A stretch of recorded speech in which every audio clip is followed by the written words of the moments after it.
Today, as we mark World TB Day, we stand in solidarity with the millions of people who fall ill with tuberculosis each year. And we remember the millions of lives lost to a disease that is both preventable and curable, yet still claims far too many lives. We also take this a moment to honor those leading the fight against TB, the frontline health workers, those dedication saves lives every day, the communities, families, and TB survivors whose voices drive change and accountability. And the national programs, civil society organization, partners, donors, whose commitments continues to move the global response forward. Today's program brings together an exceptional group of leaders and advocates, powerful voices whose experience, insight, and determination and shaping the path to end TB is really bringing us together and inspiring. Later today in the program, we will be joined by WHO Director General Dr. Tedros, our unwavering leader and champion for the fight against TB. Mr. Jia De, Ambassador Extraordinary and Plenipotentiary Permanent Representative of China on behalf of Her Excellency Professor Peng Luan, First Lady of the People's Republic of China and WHO Goodwill Ambassador for Tuberculosis and HIV/AIDS, will officially open and deliver the keynote alongside Ms. Ahanda Eng Amgadalan, a member of WHO Civil Society Task Force on TB. We look forward today to very interactive conversation. So please share with us your questions through Zoom question and answer channel. The event is also being streamlined live on our YouTube channel, allowing even more people to join this important dialogue. Thank you for being part of this global conversation and for your continued commitment to ending TB once and for all. Dear colleagues, we would like to begin the talk show by putting spotlight on some of key advances that are transforming the fight against tuberculosis. In the lead up of World TB Day, the World Health Organization has released new TB diagnosis guidelines and is calling on countries to accelerate action to facilitate the uptake of innovations such as near point of care diagnostic tests, tongue swabs, and sputum pooling strategy that is changing how we detect TB. These approaches can identify the disease faster, reach more people, and bring testing closer to the communities that need it most. This is exciting progress. These innovations have the potential to close critical and long-standing diagnostics gaps across health system, expand universal access to TB and drug-resistant testing, reduce delays in treatment, and ultimately help stop transmission. It is a momentum of real opportunity in the global fight against TB, and the innovations we will discuss today are bringing us closer to ending this disease. Dear colleagues, I would like to invite with pleasure my colleague Dr. Patricia Hall-Edison, team lead for HIV, TB, hepatitis, and STIs testing and diagnostics at WHO's Department of HIV, TB, hepatitis, and STIs, to present an overview. Over to you, Patricia. Thank you very much, Madam Director. Thanks for the opportunity to present. I'm very pleased to be here today on behalf of our testing and diagnostics team within our WHO department and to present to you today the new recommendations that were pre-released on our new diagnostic innovations designed to expand access to testing. Next slide.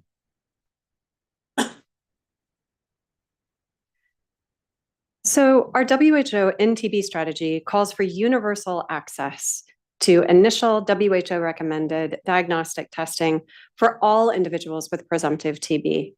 And this call to action and recommendation is supported by the 2023 UN High-Level Meeting on TB Political Declaration. However, according to the latest WHO Global Report on Tuberculosis that was issued in 2025, in 2024, only 48% of the 8.2 million notified cases received these tests, really signaling a continued reliance on historic and less accurate smear microscopy, reliance on sputum as a primary sample type for TB, barriers related to costs, laboratory infrastructure, logistical barriers, and lack of near point of care or near patient testing options for individuals other than those with HIV. Next slide. Our new WHO policy enables access at lower program costs at a time when resources are becoming increasingly constrained. A summary of this new policy guidance is presented on our WHO website and can be accessed via the QR code shown on this slide.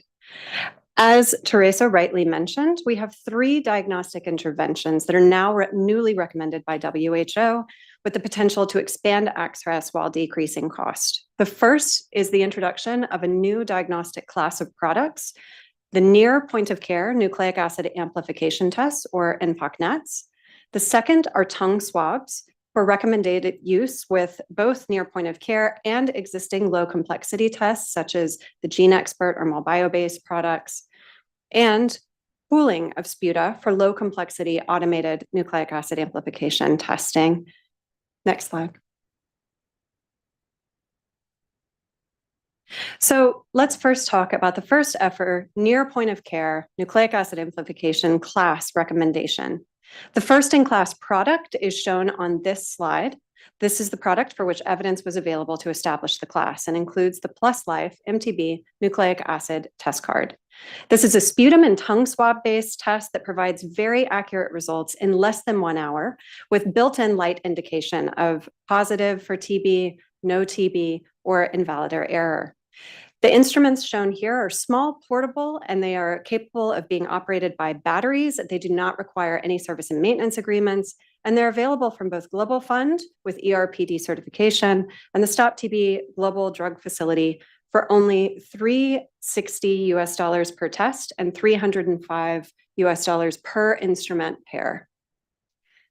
They are robust for use in peripheral settings. That's all right. They're robust for use in peripheral settings by testers with basic training, such as smear laboratories, primary healthcare settings, and communities. And they already have other available tests for other diseases. Of note, the mpox is under assessment for guideline development within WHO now. So these are now recommended as another WHO recommended diagnostic to diagnose TB among people with presumptive TB. Next slide. In addition, for the first ever recommendation for tongue swabs, these are incredibly important for those who are unable to produce sputum and are often at increased risk of TB-related mortality, such as people living with HIV. Tongue swabs are easy to collect samples. They can be collected within 30 seconds, either from trained testers or from individuals being tested. They can swab themselves. And swabs are provided with new swab-specific test kits. This new recommendation expands the use of tongue swabs as a new sample type for initial diagnosis of TB among adults and adolescents with presumptive TB when sputum cannot be obtained because testing of sputum is more accurate and accuracy is highly valued by end users. Tongue swabs are recommended, as I mentioned, for use with the new near point of care test, but also low complexity test, the Expert MTB Rev Ultra within class product, as well as a brand new TrueNat MTB Ultima product from MolBio in India. Next, we have pooling as a new diagnostic strategy for TB. This is where 4 individual sputum samples are pooled for low complexity automated testing. In this case, evidence was available for the within class Expert MTB Rev Ultra product. And when positive, individual samples are retested to figure out which are positive. This reduces the number of tests that are needed by programs and testing sites, improving efficiency and providing faster TB and rifampicin resistance results for patients. Importantly, this can reduce program unit test costs from over $11 to as low as $3 per test. So when resource constraints do not allow for the testing of individual samples, pooling may be used to diagnose TB among adults and adolescents. However, those at increased risk of TB morbidity and mortality are excluded from this recommendation, including children, people living with HIV, and those at increased risk of drug resistance. Next slide. So finally, here are our next steps. You can access the pre-release recommendations, some summary of the underlying evidence on the website that was linked earlier. Over the coming weeks, our full consolidated guidelines and accompanying operational handbook will be fully published. These will be accompanied by implementation manuals and a toolkit specific to near point of care and swab-based testing, including readiness assessments, a capacity calculation tool, procedures for sample collection and testing, training materials, and monitoring and evaluation materials to help countries really adopt to these solutions where they will help them address their gaps in access. We look forward to continuing to work across our 3 levels and with all individuals and all stakeholder groups in order to support the implementation of these new recommendations. Thank you very much. Thank you very much, Patricia, for setting the scene and for sharing with us latest updates on WHO policies and guidelines. And dear colleagues, now we are transitioning to the high-level ministerial panel, an important moment in our agenda. This distinguished panel brings together health ministers, WHO regional directors, and global leaders to highlight how a decisive country and regional leadership can accelerate progress to end TB, even amid constrained resources and multiple global crises.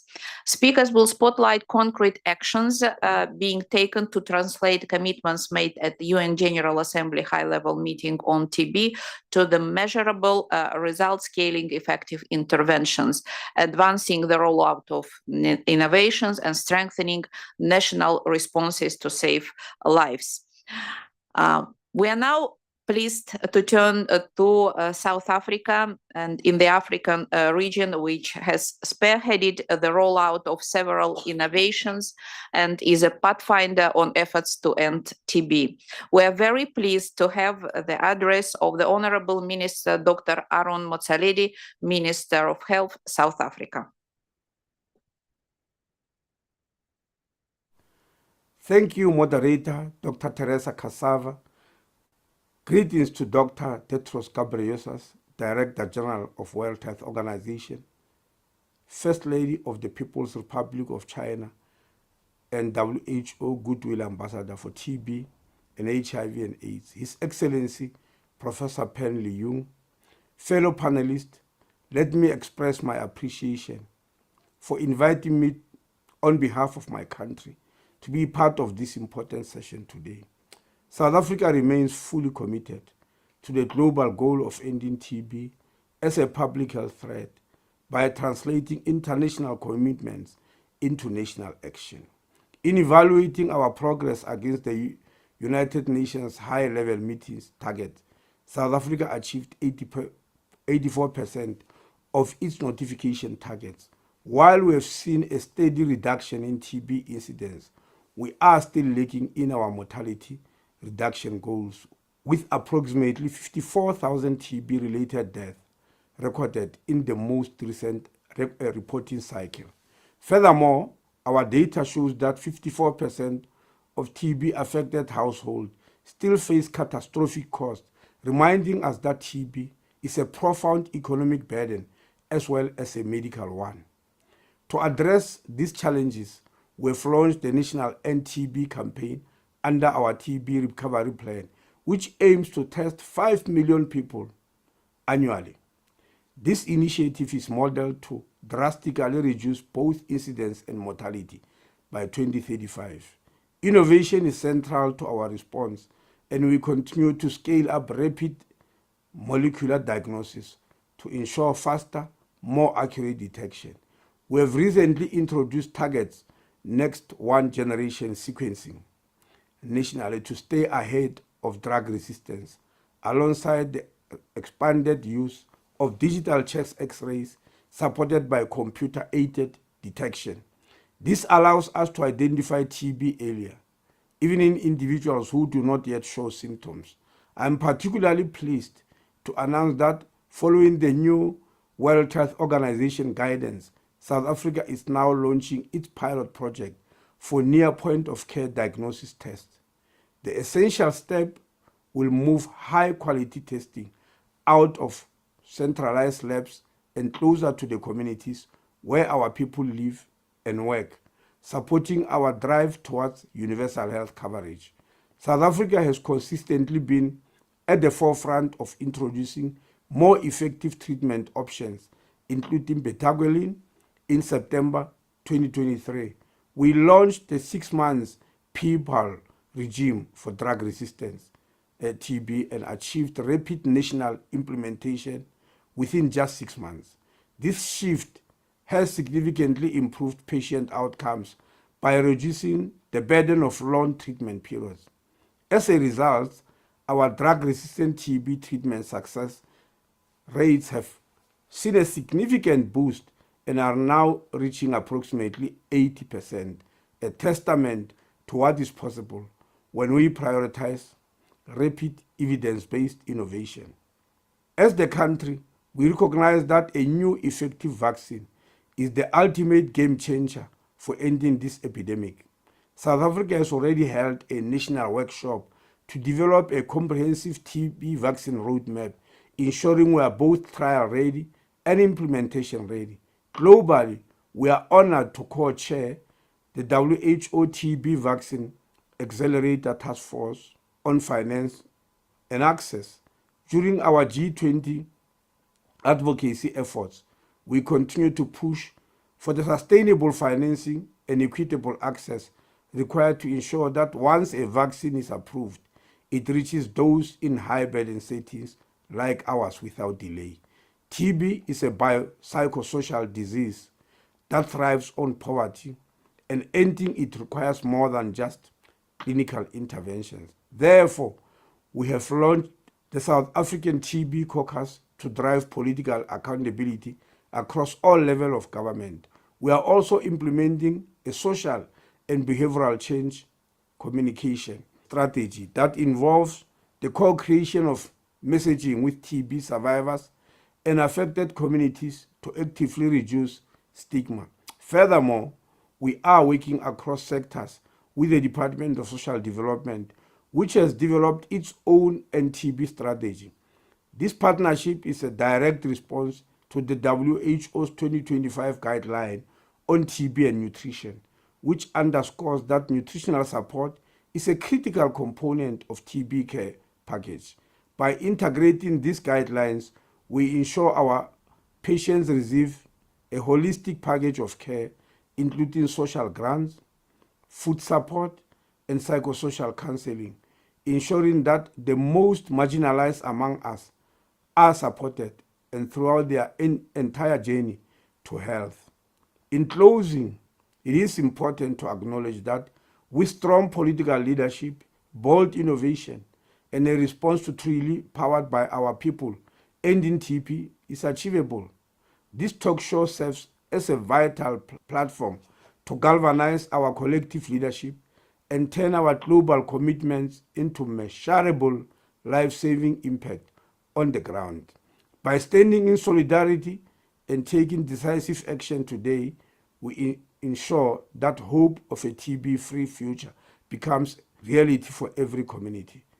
The theme of this year's World TB Day, Yes, We Can End TB, led by countries, powered by people, is more than a slogan.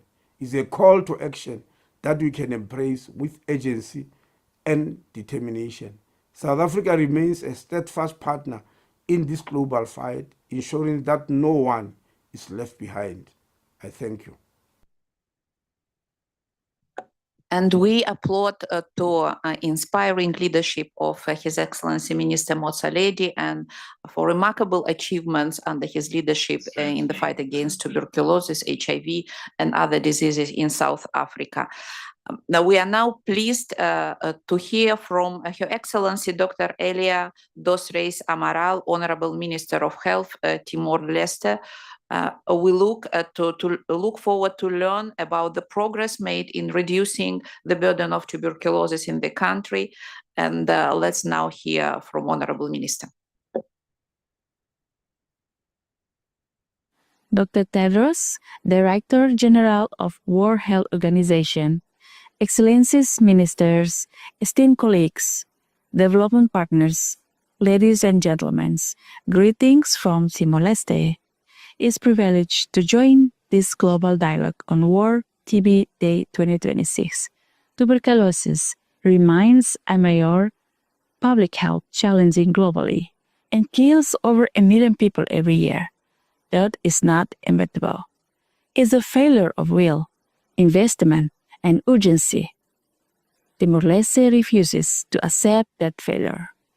We are a young country with limited resources, but we remain fully committed to the targets on ended TB as decided in United Nations high-level meeting, and our commitment to end TB is absolute. Distinguished colleagues, let me be specific about how we have moved from promise to action. We have deployed an integrated case-based surveillance platform that gives health workers real-time data, enables sharper decision-making with improved data use, and ensures consistent patient follow-up. We expanded rapid molecular diagnostics and optimized diagnostic network so that TB is detected early and more accurately, and treatment begins without delay. We integrated TB services into primary healthcare, and with people-centric approach of our flagship initiative, Program Integrado Saúde, we are strengthening community engagement and bringing care closer to communities and improving treatment outcomes. Digital adherence tools and targeted social supports are helping patients stay on treatment until they are cured.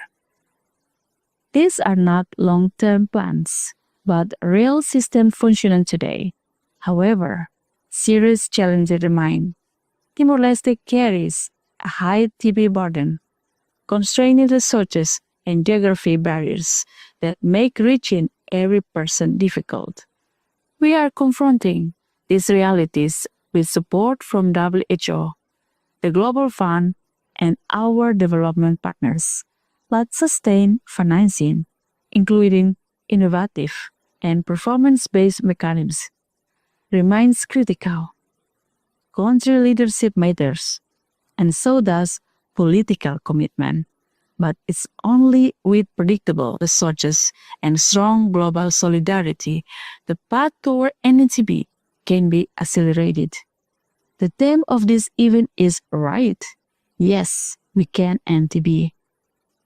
But only if countries lead with accountability, communities are generally empowered, and partners honor their obligation. We call on every government partner present today to match conviction with action. History will not ask whether we had the knowledge. It will ask whether we had the courage to act on it.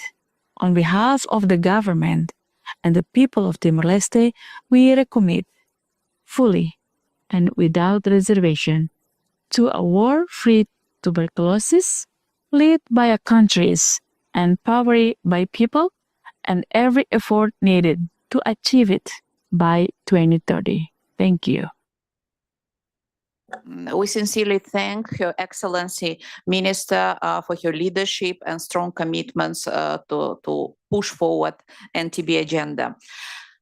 We are now very pleased to invite Dr. Mohamed Yaqub Janabi, Regional Director, WHO Regional Office for Afro, to share with us regional efforts and leadership to fast-track progress to NTB, especially in the face of the current conflicts, resource shortfalls, and other numerous challenges.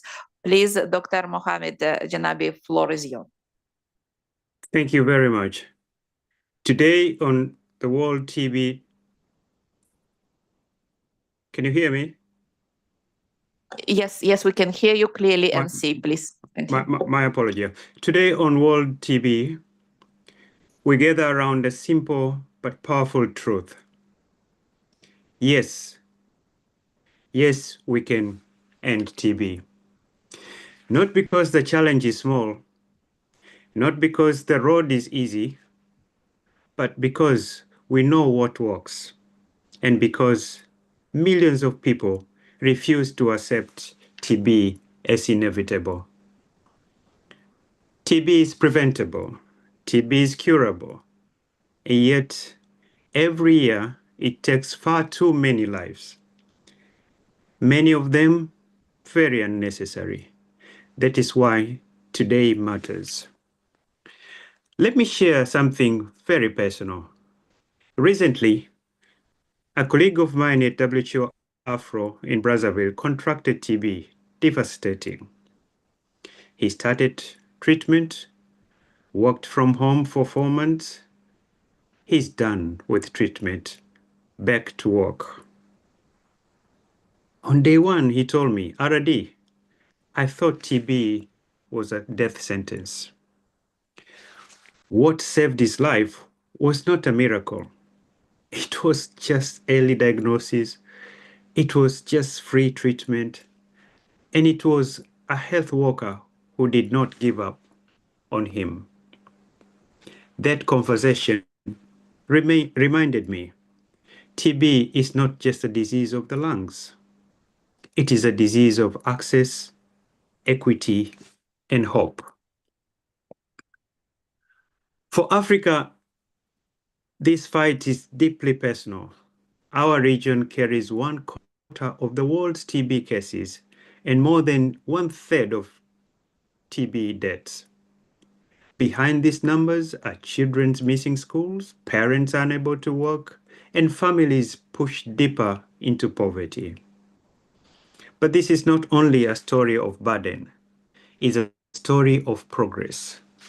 Across Africa, countries are finding more people with TB, treating more patients, and saving more lives, even in the face of global crises we face today. This tells us something important. Ending TB is possible. This is why this year's themes matters so much. Led by countries means African governments are taking ownership, investing domestic resources, integrating TB into primary health care, and strengthening laboratories, supply chains, and the health workforce. When countries lead, TB responses become stronger, smarter, and sustainable. Empowered by people means the fight is won in communities, by health workers who go the extra mile, by TB survivors who break stigma with courage, by community leaders and volunteers who ensure no one is left behind. When people are empowered, TB services become trusted, accessible, and life-saving. So today, my message is very clear. To governments, protect and increase investments in TB, even in difficult times. To partners and donors, match country leadership with sustained financing and innovation.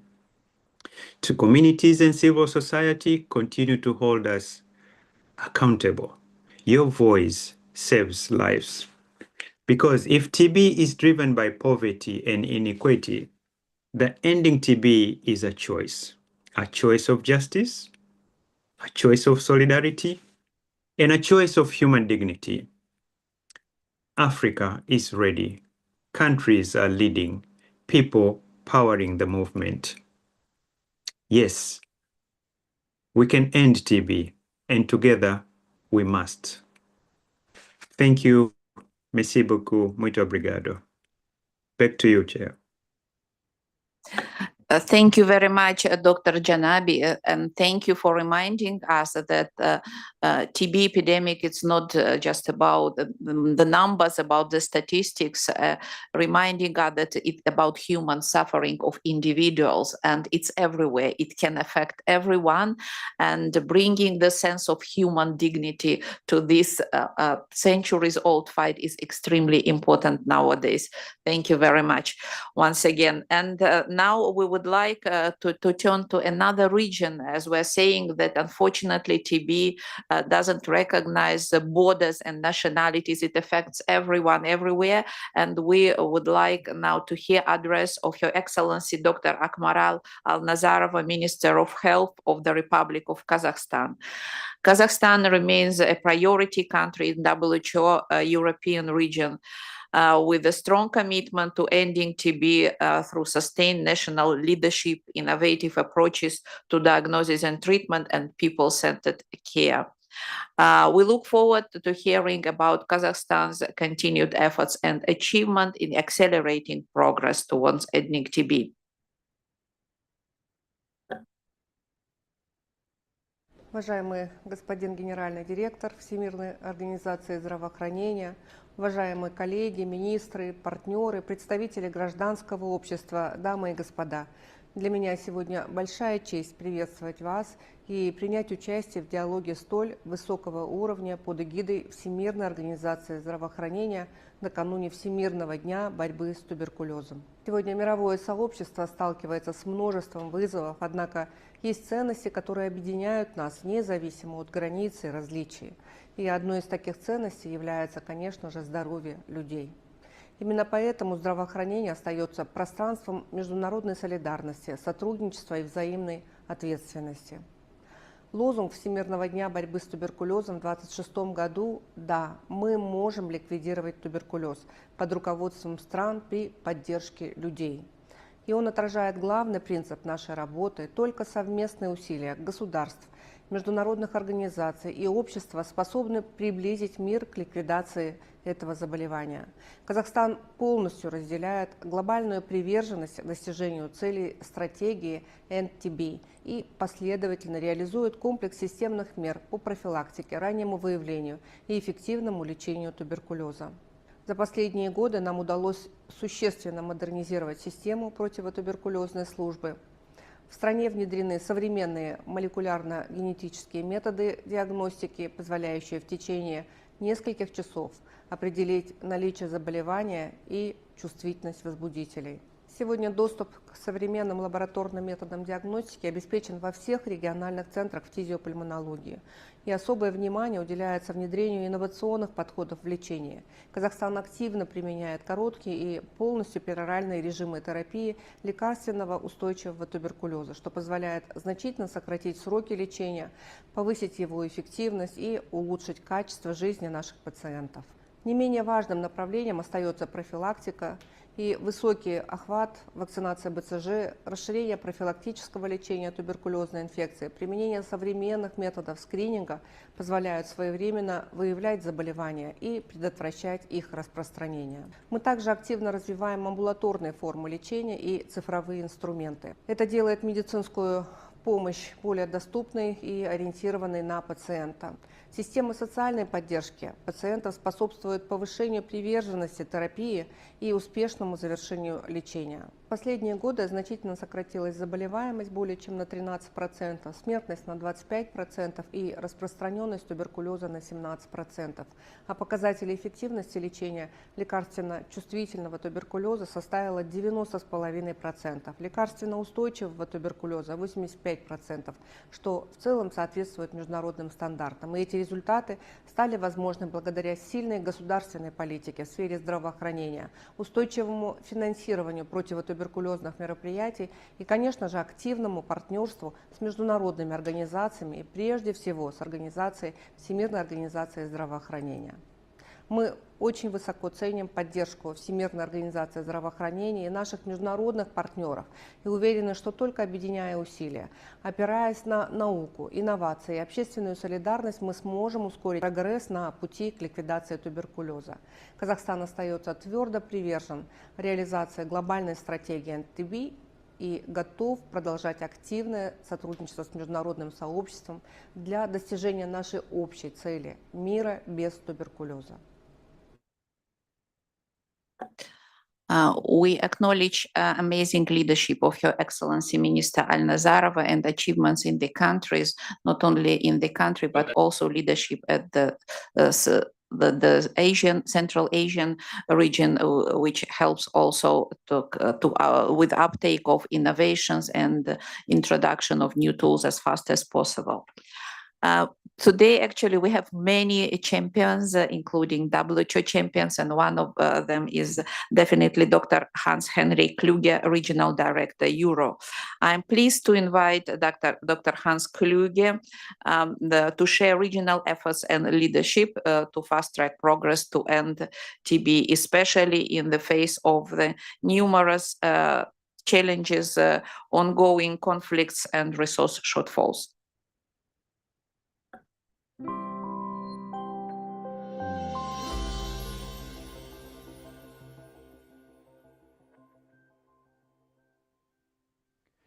Dear Dr. Tedros, Dr. Teresa, ministers, partners and friends, TB remains one of the humanity's deadliest infectious diseases, and it should not be. We have the tools to prevent, diagnose and cure it.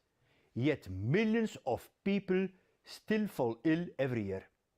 And that's why today's message matters. Yes, we can end TB, led by countries powered by people. Since 2015, TB incidence has fallen by nearly 40%, 40, in the WHO European region, and deaths by almost half. Yet, in 2024, about 204,000 people developed TB, and tragically, around 19,000 people died. But we are making progress, yet not fast enough. In recent years, the European region has also been experiencing the largest population movements since the Second World War, reshaping health needs and testing the resilience of our health systems. In this context, tackling TB and particularly drug-resistant TB, a major form of antimicrobial resistance, is not only a public health priority, it's a critical investment in health security across borders. Behind these numbers are people, real people, whose lives depend on what we do next. So what do? I will outline 4 critical actions. 1. Innovate. Science is moving fast. Rapid molecular diagnostics can now detect TB and drug resistance in hours. Shorter, safer treatment regimens are transforming care for drug-resistant TB. Important in the European region, where we have the highest burden of drug-resistant TB globally. The launch of WHO's first guidelines on near point-of-care TB diagnostics today is a vital step forward that brings testing closer to communities and primary healthcare. It means early diagnostics, faster treatment, fewer lives lost. In a region facing increasing mobility and antimicrobial resistance, the early detection of TB and drug resistance is crucial for health security. Our job is to make sure these tools reach every country, every patient. Second, strengthening regional cooperation. TB is not limited by borders, and nor should our response be. In Central Asia, countries are working together through my special TB-free Central Asia initiative to address migration, cross-border transmission, and DRTB together. In the western part of our region, TB once was close to elimination, but today, humanitarian crisis, population movement have completely changed the situation. Drug-resistant TB is again a concern, and structural barriers exist, limiting access to newer, shorter and affordable treatments. We are building regional cooperation and working to overcome those barriers. Third, we turbocharge investment. There is still a mismatch between the burden of TB and the resources available to fight it. We cannot allow TB to slip further down the agenda. Investing in TB is one of the smartest investments in public health. Every dollar invested in TB can generate over $40 in economic return through healthier populations, stronger economies, and resilient societies. Ending TB requires sustained political commitment and financing. Lastly, and most importantly, we put always people first. TB is a disease of inequality. I know I will always be a TB doctor in my heart. Poverty, undernutrition, HIV, diabetes, smoking and alcohol use fuel the epidemic. Too many still face catastrophic costs because of TB. That's why our response must always be putting the people at the center. Communities, survivors and civil society are not just participants in the response, they are the leaders. My friends, ending TB is within reach. The question is no longer whether we can end TB, because we can change the course of the epidemic.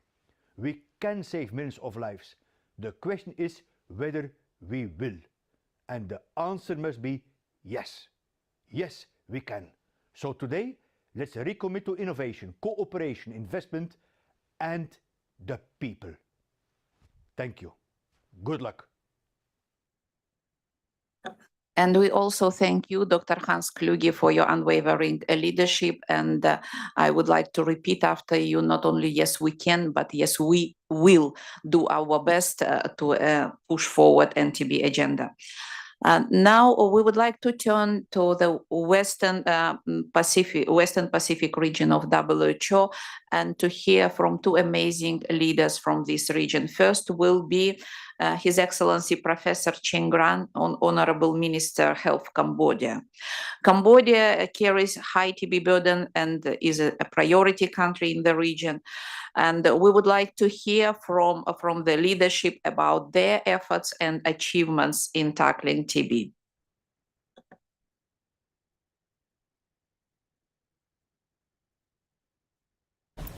Honorable Dr. Tedros Adhanom Ghebreyesus, WHO Director General, Excellency Minister, distinguished guests, ladies and gentlemen. On behalf of the Royal Government of Cambodia, I am pleased to convey warm greeting and congratulations from Samdech Mahabharatapadej Hunmanat, Prime Minister of the Kingdom of Cambodia, on the occasion of World TB Day 2026, under the theme, Yes, We Can End TB, Lead by Country, Power by People. Cambodia has made sustained and measurable progress in reducing the TB burden.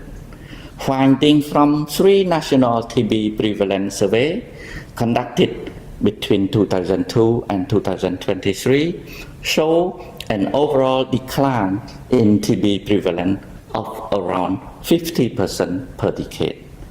One diagnosed patient received treatment with high treatment success rate of 96% among new and related cases.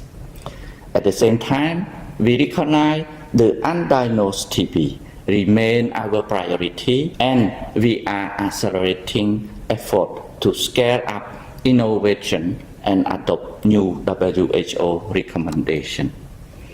Cambodia remains aligned with the WHO and TB strategy and the commitment of the United Nations High-Level Meeting on TB. Sustaining hard-won gain and ending tuberculosis remain key priority of the Ministry of Health. In addition to conventional TB intervention, Cambodia has introduced innovative approaches that are transforming TB prevention, diagnosis, and care. These include the private-public mix for TB services, the expansion of Gene Expert as the initial diagnostic test, the application of artificial intelligence-assisted chest X-ray screening, the community-led TB monitoring, strengthening early detection, and expanding access nationwide. In this context, Cambodia welcomed WHO's call to action to accelerate the rollout of point-of-care TB diagnostic, recognizing their critical role in early detection and progress toward universal health coverage. Cambodia remains committed to a strong and sustainable tuberculosis response, grounded in national ownership and accountabilities. Government funding for tuberculosis has increased by more than 25% since 2021, reaching its highest level in 2026. This demonstrates our commitment to protecting gain, scaling up innovation, and accelerating progress, while continued and strategic partnership remain essential to complement domestic financing. Marginalized and high-risk communities are reached through community-led approach, which facilitate access to TB screening and treatment, improve adherence, and reduce stigma and discrimination. These efforts help reduce mortality and morbidity while helping reach the unreached and vulnerable population. Together, through strong country leadership backed by sustained investment, solidarity, and decisive action, ending TB is within our reach. Yes, together we can end TB. Thank you.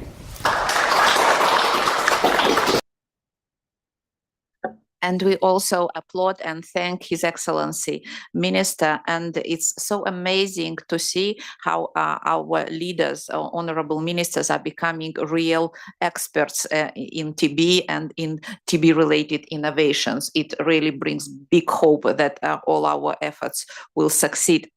And now we are honored to present message from Honorable Dr. Teodoro Herbosa, Secretary of Health of the Philippines. As one of the high TB burden country in the region and in the world, Philippines demonstrating and its leadership strong commitment on scaling up TB prevention, diagnosis, and treatment, alongside with the community engagement and as a part of the health system strengthening efforts. We now invite to hear from Honorable Secretary of Health to hear from him.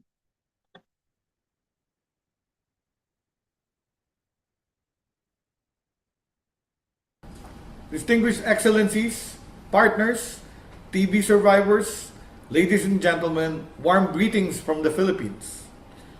I speak to you today not only as the Secretary of Health of the Philippines, but as the Chair of the Stop TB Partnership Board.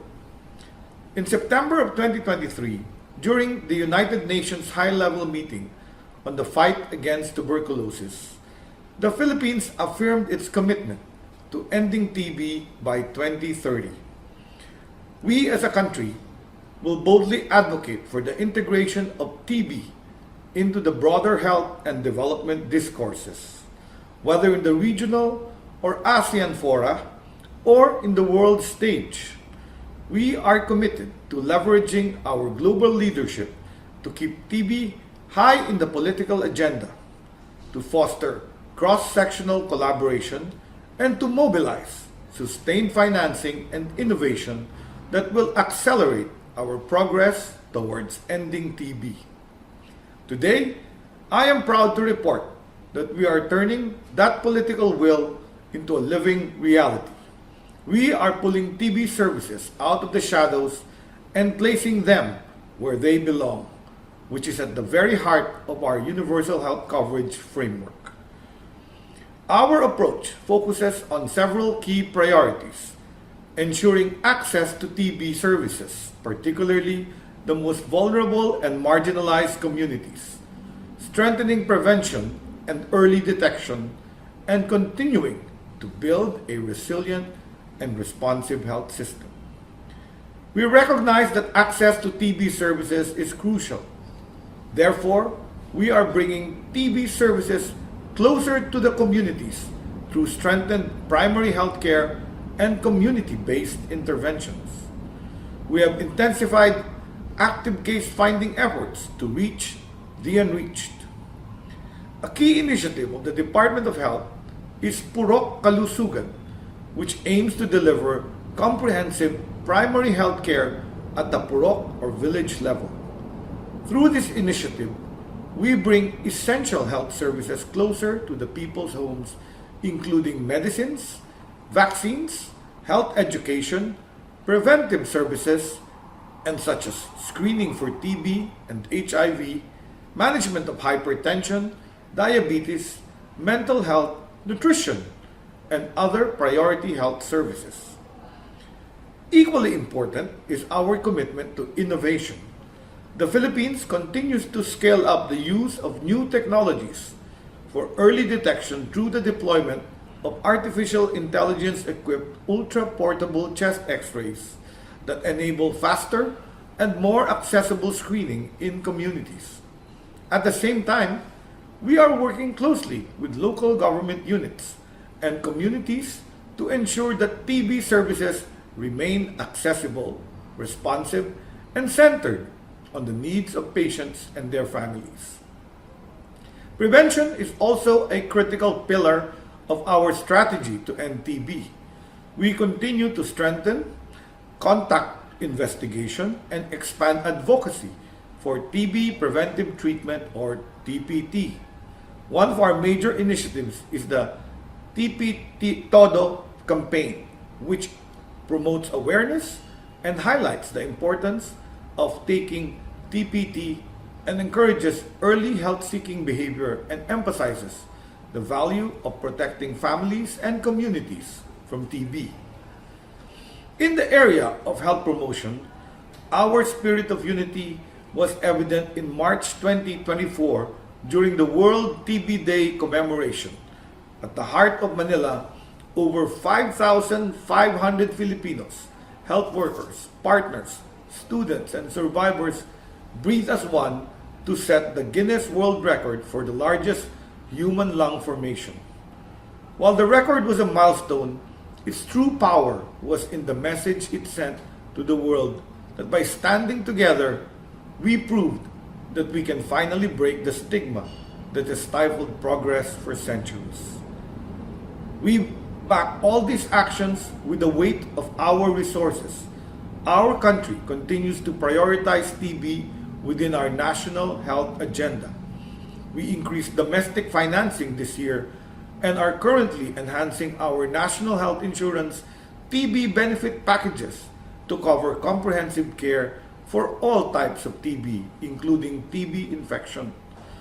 These efforts aim to ensure that no Filipino is denied access to TB diagnosis, treatment, or care due to financial barriers. Lastly, ending TB requires collective action.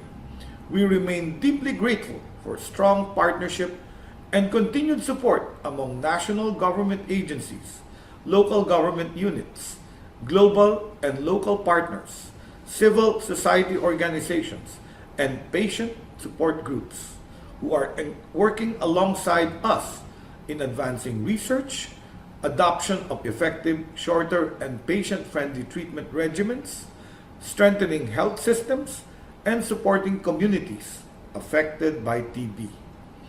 To end, our commitments made at the UN high-level meeting serve as both our guide and call to action. For the Philippines, these commitments reinforce our resolve to accelerate progress, close gaps, ensuring that no one is left behind.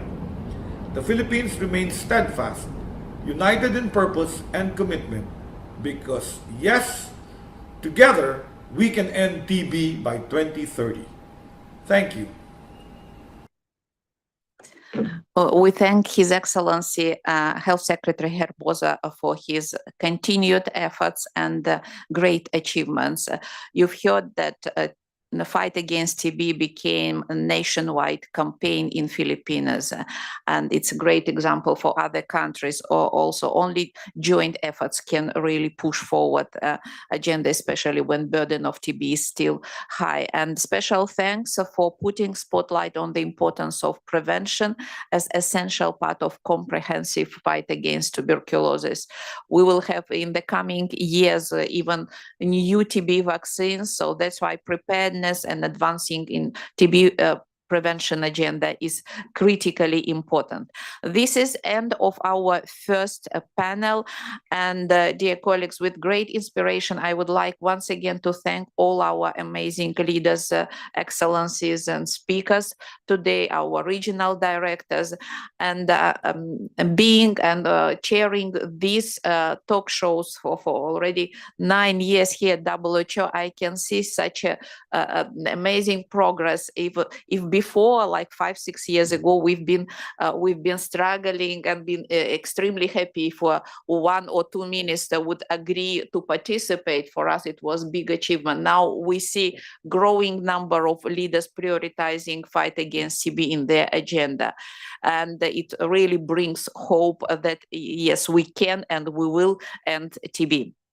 With this, for the next session, Strategic Leadership Roundtable, I invite my colleague Monica Diaz, cross-cutting lead at WHO departments for HIV, tuberculosis, hepatitis, and STI, focusing on strategic leadership and multi-sectoral engagement, to co-moderate this session. Thank you so much for that, Teresa. We now move to this very important strategic leadership roundtable titled Yes, We Can End TB. The way that we will structure this session is we will kick off with a few interventions from our partners, and then we will cut away midway to the opening session once we have our Director General and the Ambassador arriving. So flagging that to you, but we are very excited with the Strategic Leadership Roundtable. It's very interactive. We invite you to add, to put your questions in the chat. We will have time at the end of it to come together to take some questions and answers.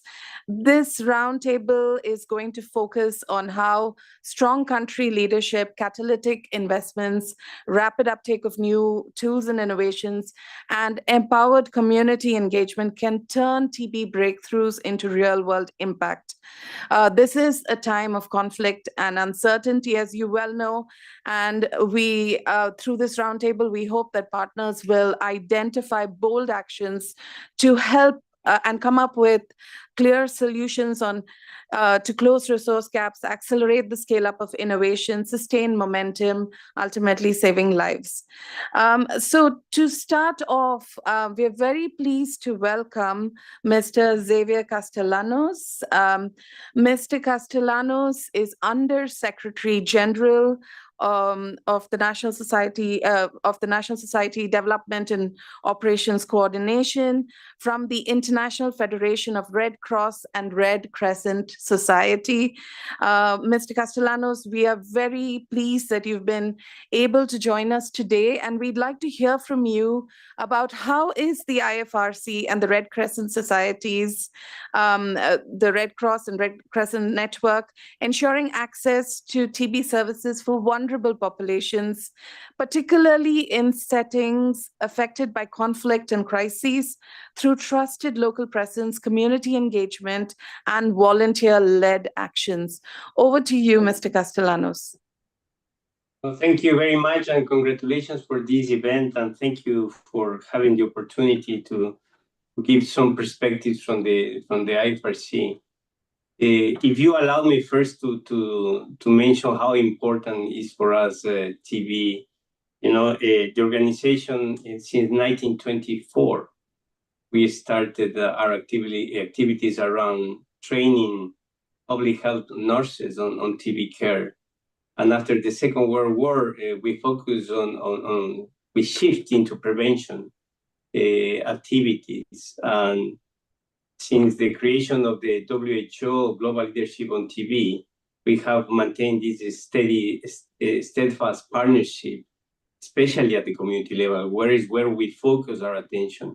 And it was in 1990s that at the end of the day, we put a strong attention to say that the IFRC commitment should emphasize around community-based programs, patient education, and volunteer-led support to improve treatment adherence and reach to vulnerable populations. And I think that is the key core of who we are in terms of a network. We are in 191 countries, but at the same time, we are in over 190,000 local offices around the globe. That puts our network core close to the communities. They form part of the communities. And I think it's critical to say that such a level of work, it is a community and people-centered approach of what we do. So our contribution in terms of those volunteers that many times have done door-to-door activities to identify cases. At the same time, you have those volunteers and the staff that are in direct contact in humanitarian service points whenever are migrants, prisoners or refugees or displaced population.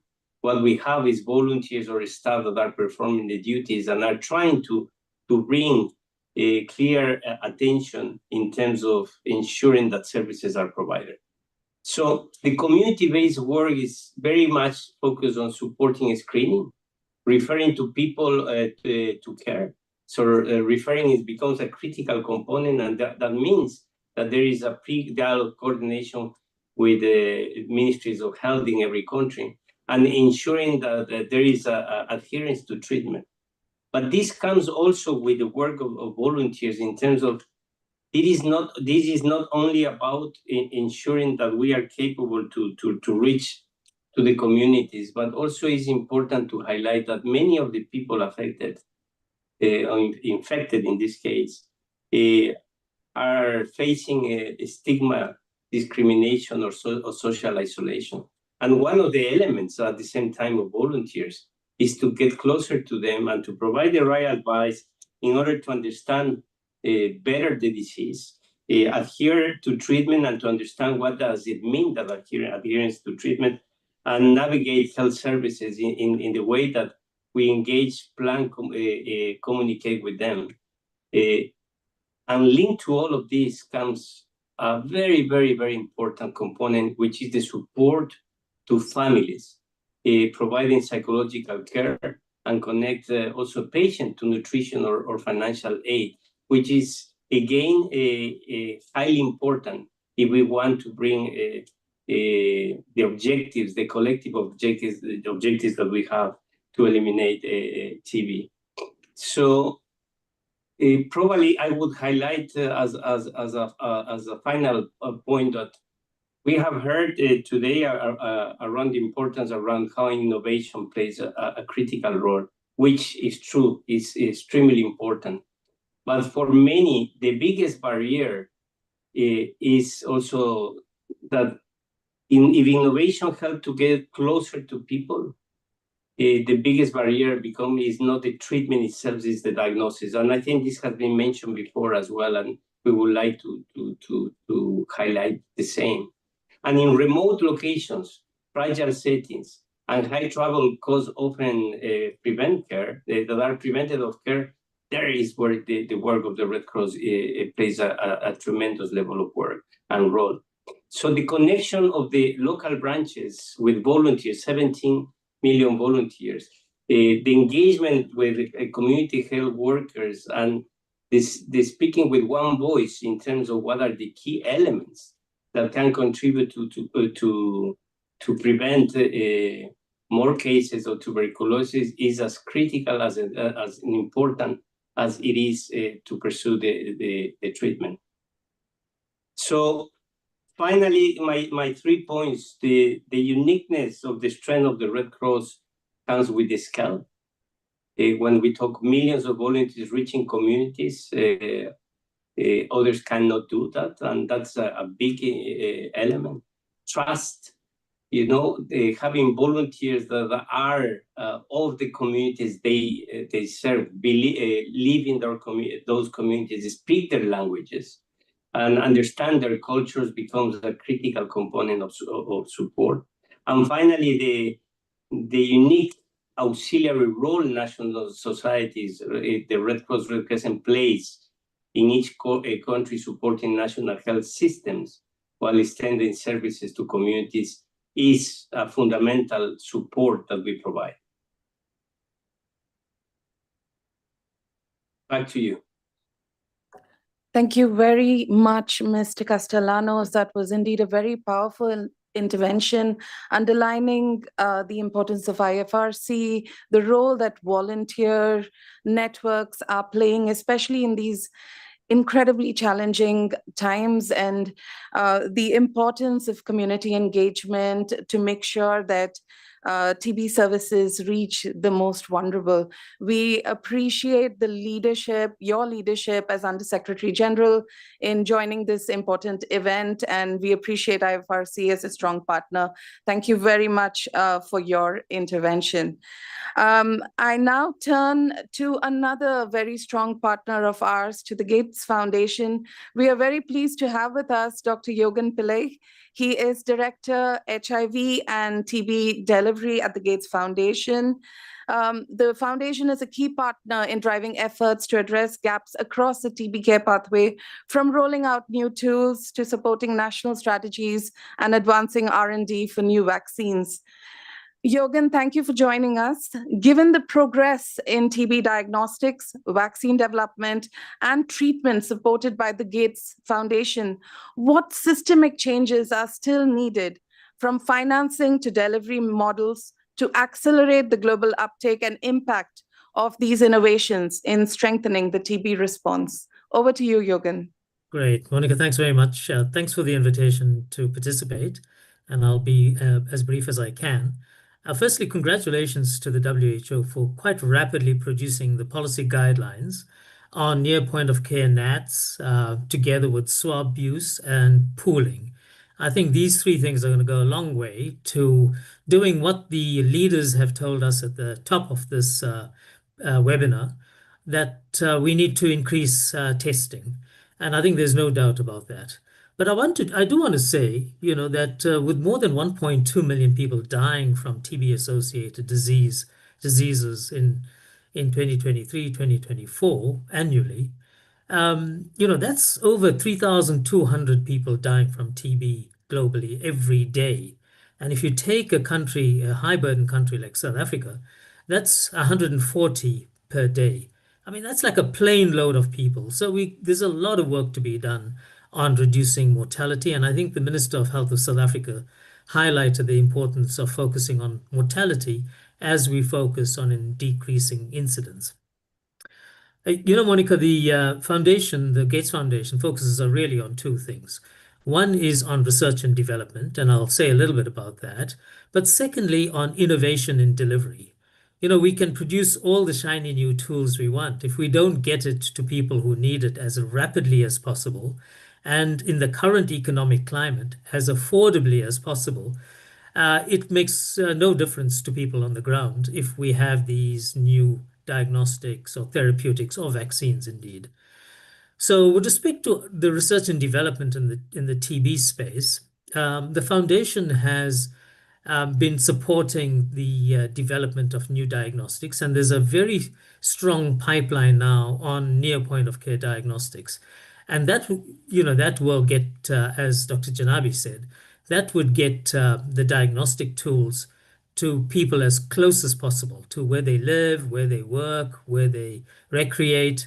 So, that's going to be a big, big issue. Not only having these near point of care diagnostics, which I'm happy to say, we are looking at getting them under $3 a test, and hopefully in time we can get them to close to $2 or even $1.50 a test.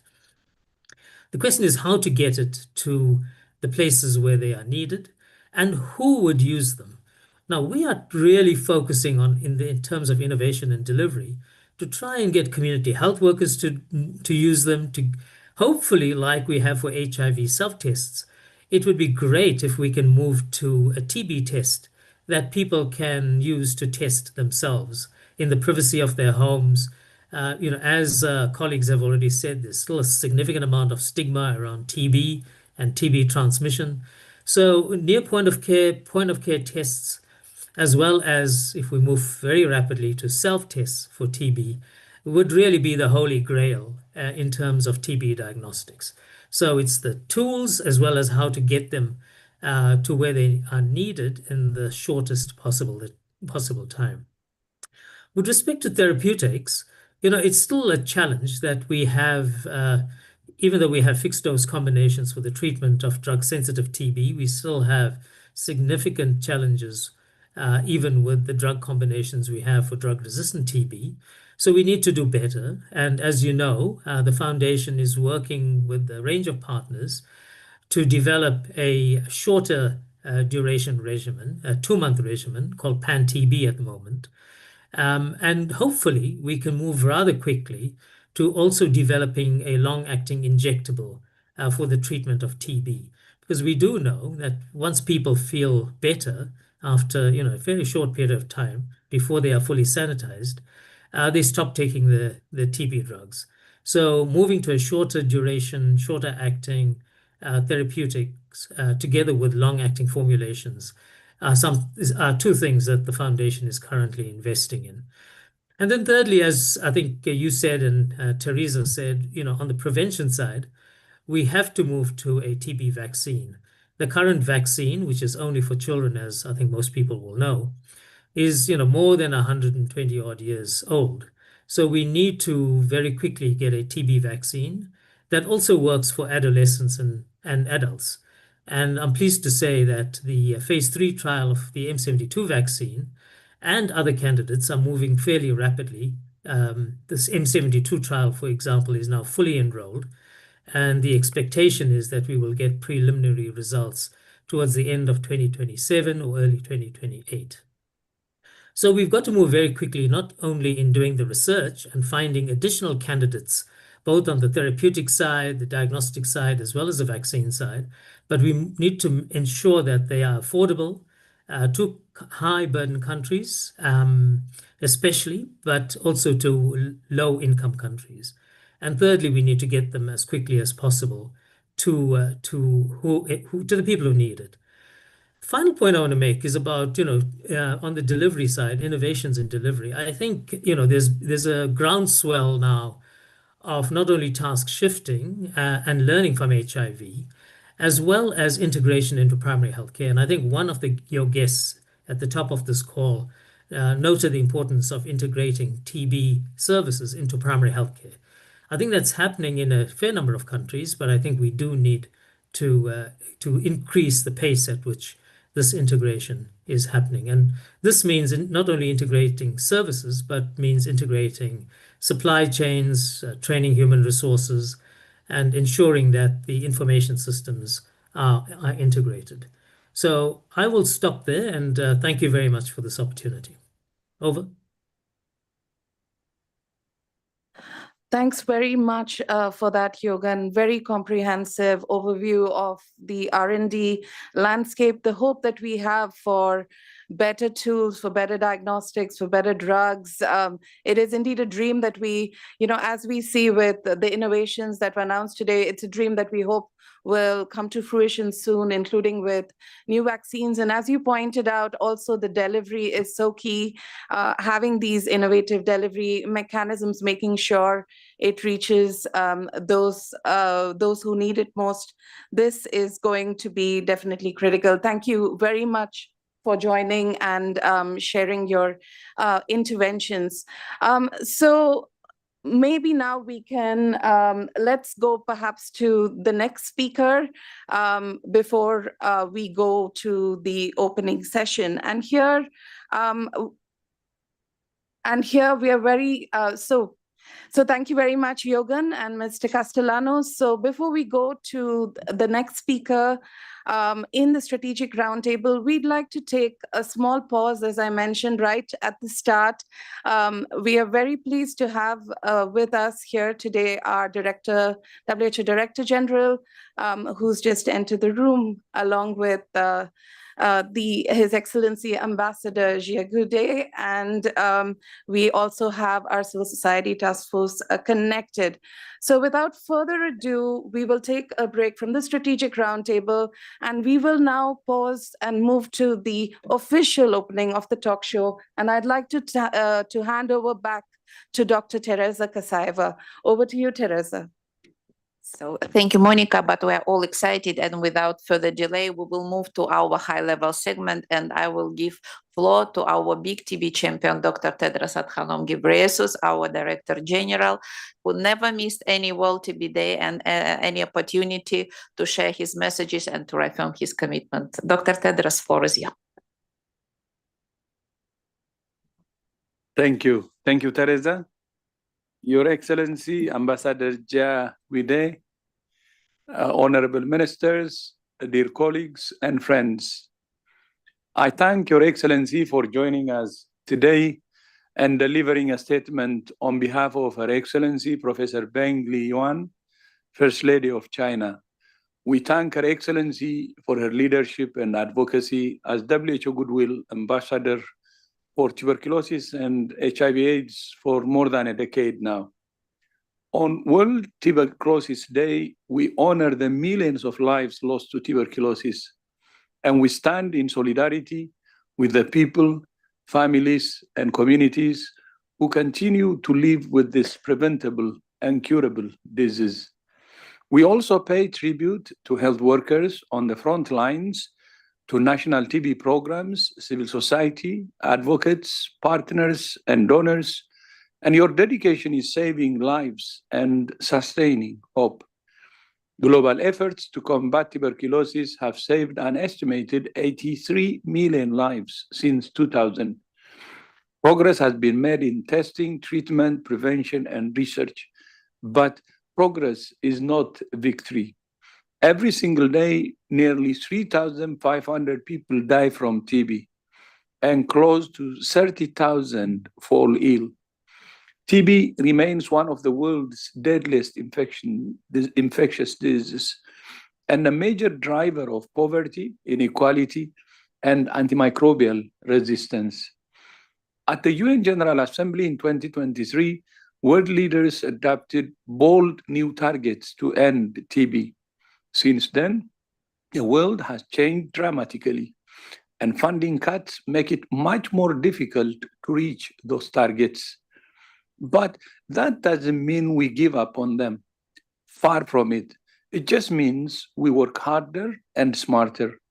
WHO is playing a central role in this effort, and over the past year, we have delivered new policies, guidelines, and tools to expand access to rapid diagnostics, shorter and fully oral treatment regimens, better care for children, and stronger TB prevention. And through the TB Vaccine Accelerator, we're supporting countries to prepare for the rapid integration of new TB vaccines into health systems should they succeed in phase 3 trials. Because tools are useful when they reach the people who need them. The theme of World TB Day 2026 is Yes, we can end TB, led by countries, powered by people. It's both a call to action and a message of hope. Ending TB is achievable even in today's challenging global environment. To get there, we must act on several fronts. First, we must invest in TB care as a smart economic decision. Every dollar invested in TB generates up to $43 in health and economic returns through stronger economies, healthier workforces, and more resilient societies. Second, we must accelerate innovation and scale up. Breakthrough diagnostics and treatments must be rolled out rapidly and equitably, including near point-of-care tests that can transform early detection. Third, we must put people at the center of the TB response. TB services must be accessible, affordable, stigma-free, and community-driven. Civil society and people affected by TB must be partners, not afterthoughts. Every effort to end TB also strengthens health security, and every delay puts lives at risk. WHO will continue to provide global leadership, working with governments, partners, and communities to protect hard-won gains and accelerate progress. Thank you all for your commitment to realizing our shared dream, a TB-free world, led by countries, powered by people. Yes, we can end TB. I thank you.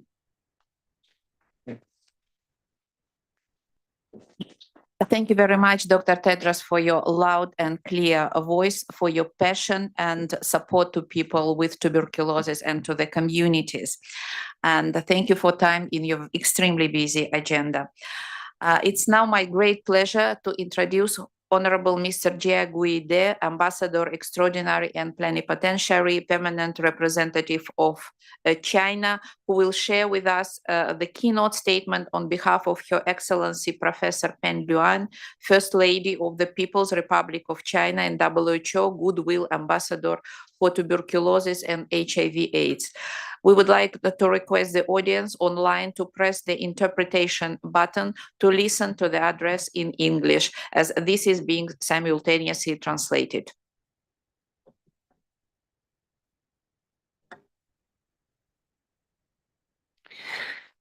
尊敬的谭德赛总干事、各位部长、同事们，下面呢，我宣读世界卫生组织结核病和艾滋病防治亲善大使彭丽媛教授向世界卫生组织2026年世界防治结核病日视频会议发表的书面致辞。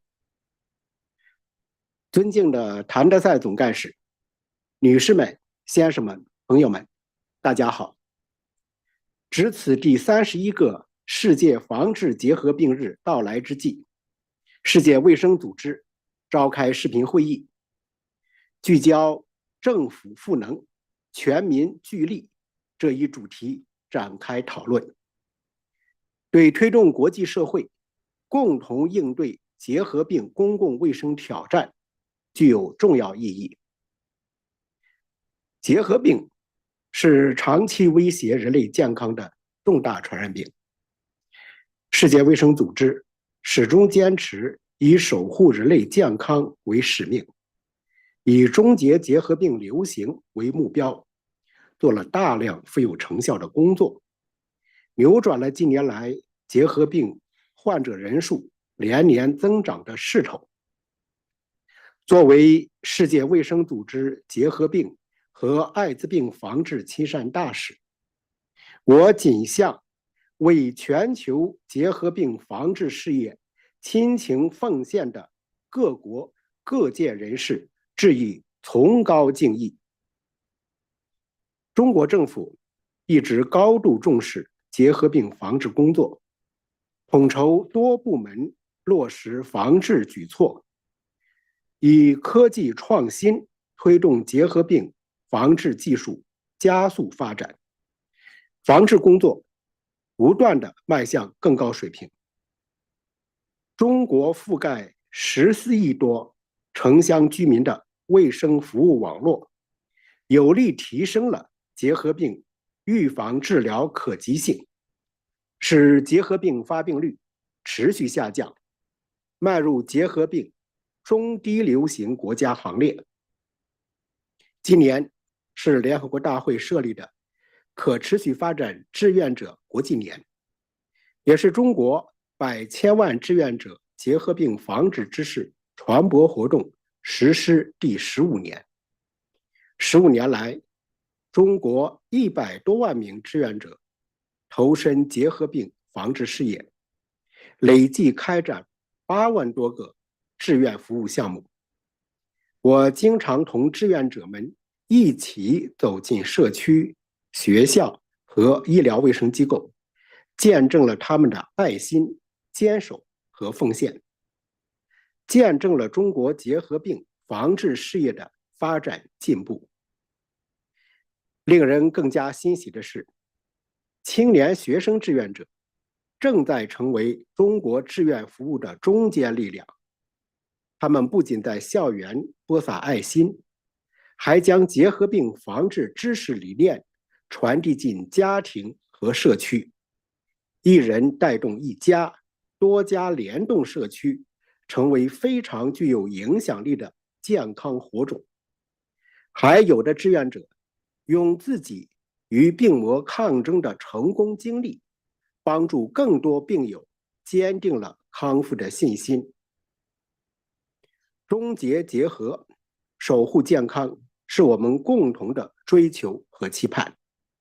我呼吁各国各界人士积极行动起来，支持和参与全球结核病防治事业，传递温暖与关爱，共筑信心与希望，让结核病防治成果惠及全人类，携手构建人类卫生健康共同体。预祝本次会议取得圆满成功，谢谢大家。世界卫生组织结核病和艾滋病防治亲善大使彭丽媛，2026年3月18日于北京。宣读完毕。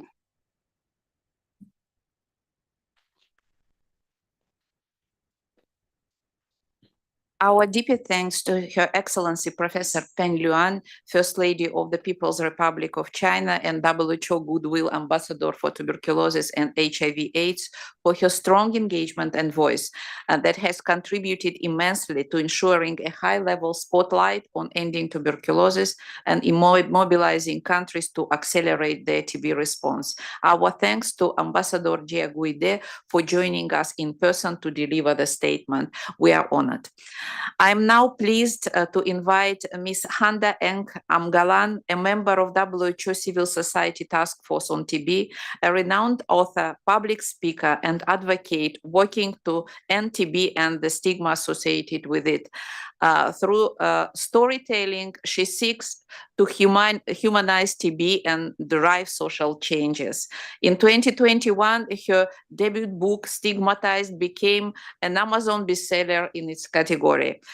During her intervention, Handa will share her perspectives and represent the voices of the affected communities and civil society. Handa, the floor is yours. Thank you, Teresa. Thank you, everyone. Good afternoon, distinguished guests, colleagues, and friends. Today, I stand before you not only as a professional working in the global health and humanitarian sector, but as someone whose life was personally changed by tuberculosis. As a teenager in Mongolia, I became a TB patient. I remember the confusion at the beginning, the fatigue that wouldn't go away, the persistent cough, the uncertainty. But more than the physical symptoms, what stayed with me most was something else, the silence. TB is a disease people don't often talk about openly. Even today, it carries stigma, deep, quite isolating stigma. I found myself hesitating to tell people. I worried about how I would be perceived. Would people see me as weak, as contagious, as other? And that silence is dangerous, because when people don't speak, they delay seeking care. When they delay, the disease spreads and lives are lost unnecessarily. I was fortunate. I had access to diagnosis, treatment, and support. I survived. But millions are not as fortunate. Today, as we approach World TB Day, we must acknowledge both truths at once. Yes, we have made progress, and yet we are still far from ending TB.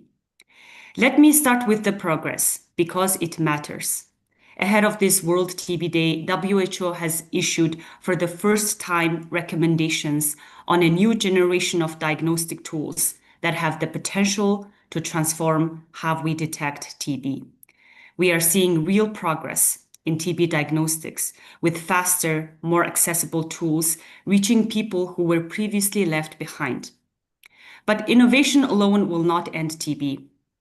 As funding shrinks, TB is again being deprioritized, and the consequences are already visible. In some places, hospitals have run out of TB drugs after aid cuts, while WHO warns of global supply chain breakdowns. This is happening now, while TB remains the world's deadliest infectious disease. And when we look at resource allocation globally, we see a troubling imbalance. Diseases with a lower burden often receive significantly more funding and attention. TB continues to be underfunded year after year. This is not just a technical issue. It's a question of equity, a question of whose lives we value. At the same time, we cannot ignore the growing impact of conflict and instability. I work for an NGO supporting refugees. And in many parts of the world, we see healthcare systems being disrupted or destroyed, facilities damaged, healthcare workers are displaced or killed. Supply chains are broken. But the impact goes even deeper. Conflict pushes people into poverty. It forces people to prioritize survival over health. It makes it harder for patients to complete treatment. And TB thrives in these conditions. It thrives in overcrowding, in malnutrition, in weakened health systems. So while we are developing better tools, the environments in which TB spreads are becoming more complex, more fragile, and more dangerous. And then there's the issue I started with, stigma. Despite all our progress, stigma remains one of the biggest barriers to ending TB, especially in this divided world we are living in today. People hide their symptoms, delay seeking care, and interrupt treatment, not because they don't care about their health, but because they fear judgment. This is why I wrote my book, Stigmatized. Through it, I have heard from thousands of people who shared their own experiences of silence, fear, and isolation. Because stigma is not abstract, it's lived, it's personal, and it's still very much real. And until we address this, we will continue to miss people, no matter how advanced our tools become. As a survivor, I can tell you, ending TB is not only about medicine, it's also about trust, dignity, and creating systems where people feel safe to come forward. So where does this leave us? It leaves us at a crossroads. We have better tools than ever before. We have global commitments under the End TB strategy and the UN high-level meeting. We know what works, but knowing is not enough. We must act. We must invest consistently and equitably in TB programs, ensure that new diagnostics actually reach the people who need them most, protect health systems, especially in fragile and conflict-affected settings. And of course, we must also address stigma, not as an afterthought, but as a central part of our response. We must listen to communities, to patients, to survivors, because those close to the problems are also closest to the solutions. As someone who has lived through TB, I carry both gratitude and responsibility. Gratitude for the care that saved my life, and responsibility to ensure that others have the same chance. No one should die from a preventable and curable disease, and no one should suffer in silence, and no one should be left behind. So today I ask all of us, policymakers, donors, practitioners, and advocates, let us not allow funding cuts as an excuse to reverse progress. Let us not accept inequity as inevitable. Let us not ignore the voices of those affected. Instead, let us recommit to science, to equity, to humanity. Because ending TB is not just a technical goal, it's a moral one. Thank you so much for having me.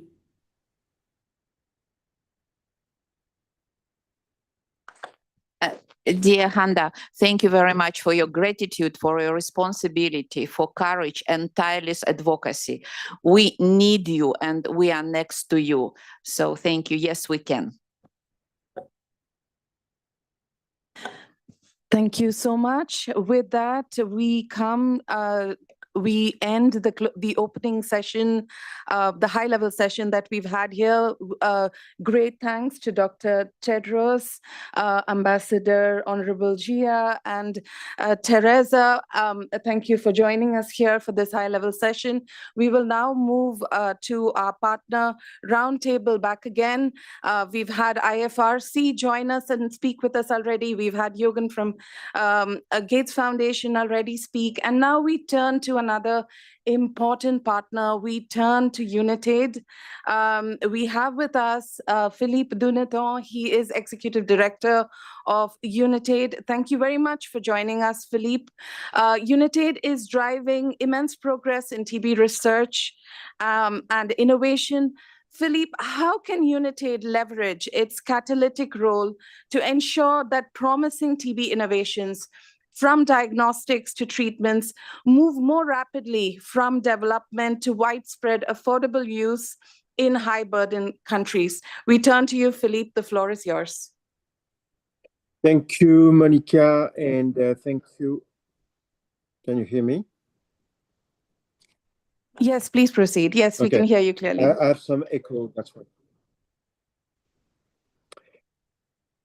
So I just want to come back to the point that was made by Tedros, because I think he was very clear about the situation we all face with the funding. I think that it's fair to say that we had not the funding that we expected in TB, but it has get worse. And I'm sure that Lucica will talk about it later. But there's no excuse not to try to end TB. So I think I said last year, but again, the point was made by Tedros. The good news is that we have quite, compared to 10 years ago, quite a dramatic change in terms of innovation. And we have contributed to that, but with WHO, with Stop TB, Global Fund, and others. I think I want really to highlight something that is not specific to TB, but, and you know, Jeremy will be around at some point and we discuss a lot together, and to say what we need to think is about anticipation. Anticipation, what needs to change to make sure that we can push in the right direction. And I think that I would say something that is a little bit generic, and I will be more specific for TB. Less international funding means that there is a need to have more domestic funding, but also to make sure that the articulation between international and country domestic funding works better. So there are three things that are quite important. One is about access to innovation. It's true for anything we will do in health, in public health, but it's true also for TB. Innovation means efficiencies. The tools need to be affordable. The tools need to work for people that are affected, for health workers that take care of these people. So you need the tool, but you need also the delivery system that make this affordable and accessible for people. The second is also something about integration. I think it's not an easy question for TB, and I think that there is maybe some kind of thinking, but we know that to have specific program is important. We know the effort here in WHO, but also in the country to merge, to have a very comprehensive policies and action when relevant to have HIV and TB. but it's also differ from country. But I think in terms of prevention, in terms of access to treatment, there is a need to think about how these services can be integrated. Integration is a very technocratic way to think. I think it's more to think about the patient, to think about the people, children, women, men, where they are, even when they have refugees, when they are in specific condition. And so this is, I think, a key factor. And of course, and I will end with that, is about the product. We have new tools in diagnostic, much more decentralized.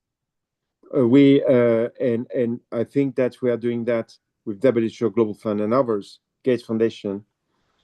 We have just finished a call in terms of integration of diagnostic. There are really promising tools that still exist and need to accelerate the access. So it's a question of price, it's a question of production, it's a question of engaging rightly with the manufacturers, but also the country. Meet demand and access is absolutely key. The second thing that where we can make progress is to use better the prevention treatment. We have been quite key on that for specific people living with HIV. I think we demonstrate, and I think that is, we talk about 3 million of people, but the latent TB, as we said, is, as you know very well, quite more spread. And I think that currently 78 countries benefit from the access to prevention treatment. I think that the question to, again, be more aggressive into that outside the people living with HIV and make sure that globally there is a capacity of production to deal with that. That's very concrete in terms of diagnostic, in terms of prevention and using medicine to prevent. The last point I want to mention, because this was also mentioned, and United is part of the accelerator for the vaccine, for TB vaccine. It's not the first time you hear me saying that, but I really want to flag that it's very important to realize that we need a vaccine, but vaccine will not be the solution for all the conditions. And I think that we need to factor in as part of the development to be quite focused on the characteristic of the vaccine in terms of outcome, in terms of efficacy, to prevent disease, or maybe not have an impact on transmission. This is the characteristic that we should look at. And of course, I account and I trust WHO to issue relevant guidelines to make sure that we understand, we as organization, but we as a country, we as a civil society, to understand where it will be best used. But we have to be ready. It's the same case in malaria, to make sure that we see that as additional tool and don't think that we need to forget the rest, I guess. So again, thank you for your time this afternoon, and back to you. Thank you so much. Philippe, thank you very much. A very strong intervention from yourself. Thank you for making that strong call for closing resource gaps, for your call for people having, integrated, people-centered approaches, which are very critical to make sure that new tools from diagnostics, drugs to preventive treatment, make sure that the markets have the capacity and that these tools get to the people that need it most. And also your last call on vaccines and the need for us building preparedness. We have the time now to prepare well for the rollout of these vaccines. So we thank you, and we thank United for your commitment and support. Thank you for that. Without further ado, I'd now like to turn to another partner and the biggest international funder of the TB response worldwide, that is the Global Fund. We are very pleased to have with us Dr. Marijke Winrocks. Thank you for joining us, Marijke. Marijke is Head of Strategic Investment and Impact Division at the Global Fund. The Global Fund, as you know, plays a critical role in supporting country responses, especially, high burden, low income countries. Marijke, I have a question for you. How can the Global Fund support countries to maintain progress to NTB in this context of limited resources? And how can we lead to the path for sustainability and self-reliance? Over to you, Marijke. Thank you so much, Monica. And thank you for having us. I think for the people online, when we speak, there's a bit of an echo, so I hope you can hear me. And really building up the comments that were made by previous speakers. As you will know, we are just launching our 8th grant cycle. And actually this week, as of last Friday, we are sending out the allocation letters to countries, which outline the resources available to support life-saving HIV, TB, malaria, and health system strengthening programming for the next cycle. With significant constraints in external financing for health and a rapidly evolving global health ecosystem, and I think every speaker touched upon that, we must also adapt and intensify our focus on delivering sustainable health outcomes in a context that's changing very rapidly. The allocation letters therefore includes several strategic shifts that countries, partners, and stakeholders will need to navigate during Grant Cycle 8 to accelerate pathways to self-reliance, sharpen investment priorities, strengthen value for money, and advance access to innovations. Key elements of these shifts include a shift on Global Fund allocation to those countries with a higher disease burden and the least economic capacity, to communicate defined and predictable transition timelines for a subset of countries that are tailored to the national context, disease burden, and economic conditions, and ensuring the optimal use of all available resources through rigorous programmatic prioritization, increased co-financing, market shaping, integration into national health systems, and community system strengthening and financing. And just listening to all the speakers so far, I think those elements came back in many of the interventions. The Global Fund aid replenishment at the end of last year mobilized $12.64 billion for this cycle. And of this amount, close to 10.8 billion is available for country allocations.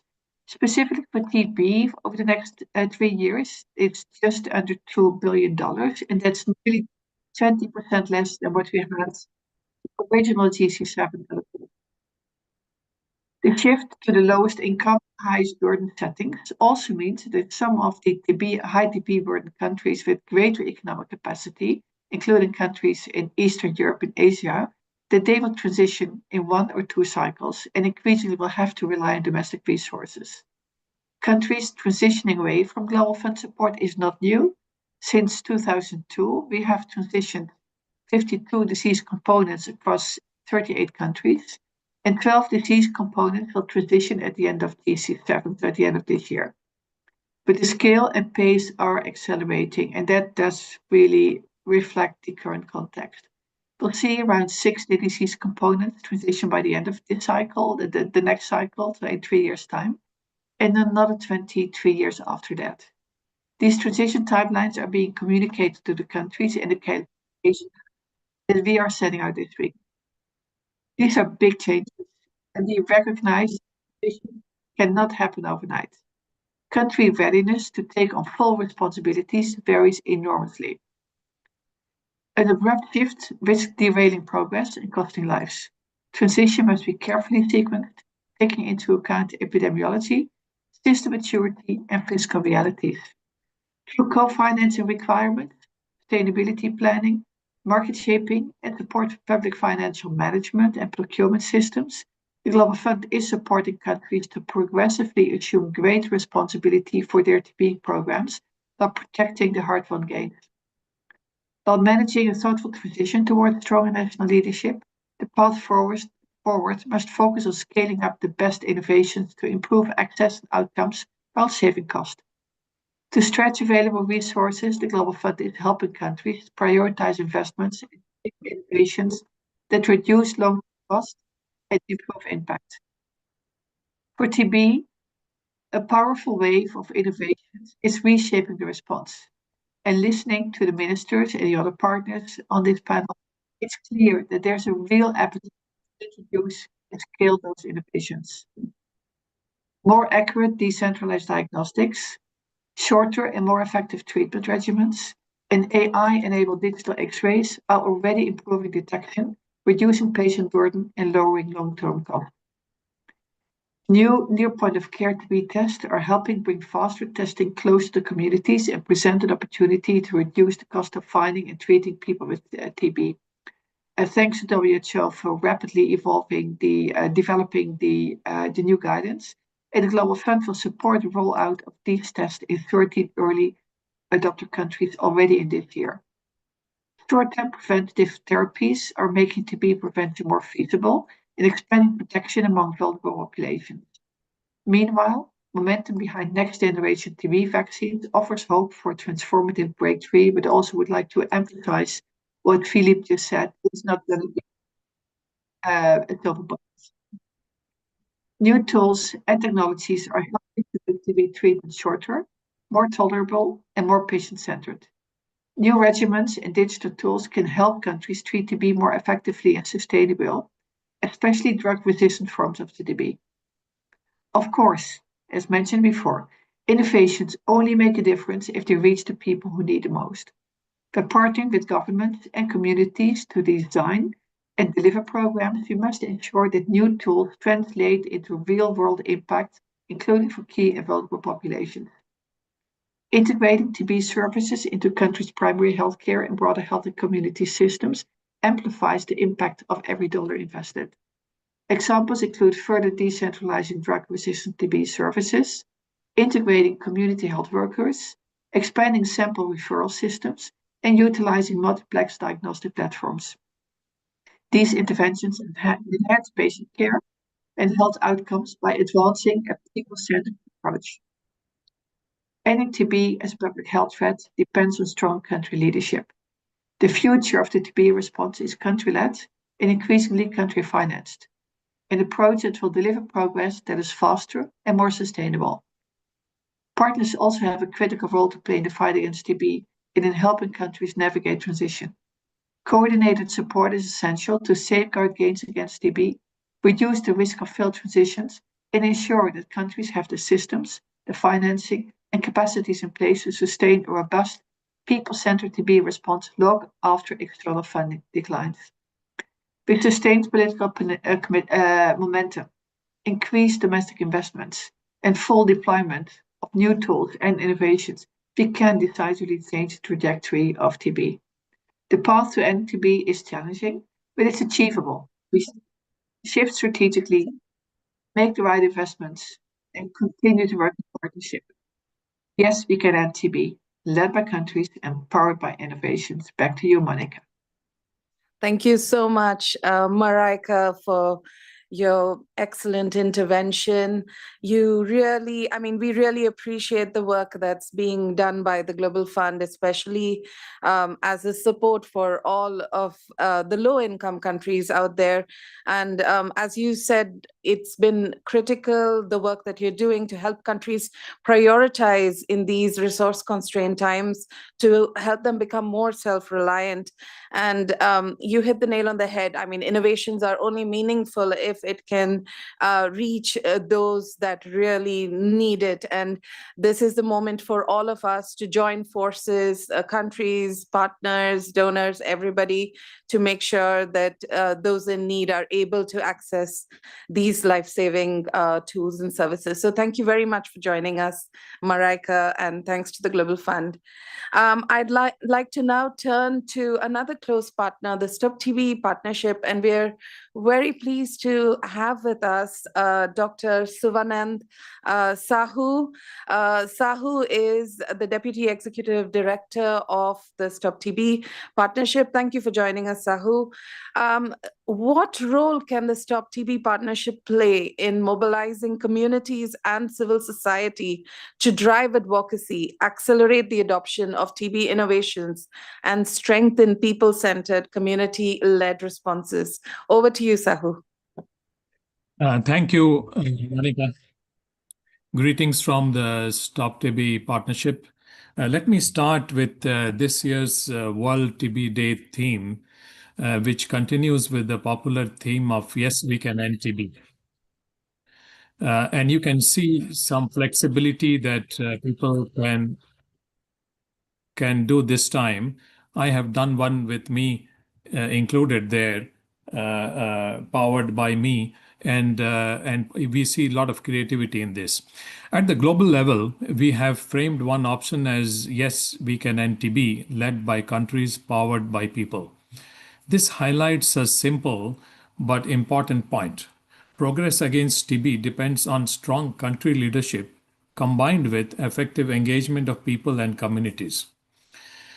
TB remains a major global health challenge, but we have the tools and the experience today to fight it effectively. The focus must be on delivering results at scale. Stop TB Partnership plays a key role in this effort.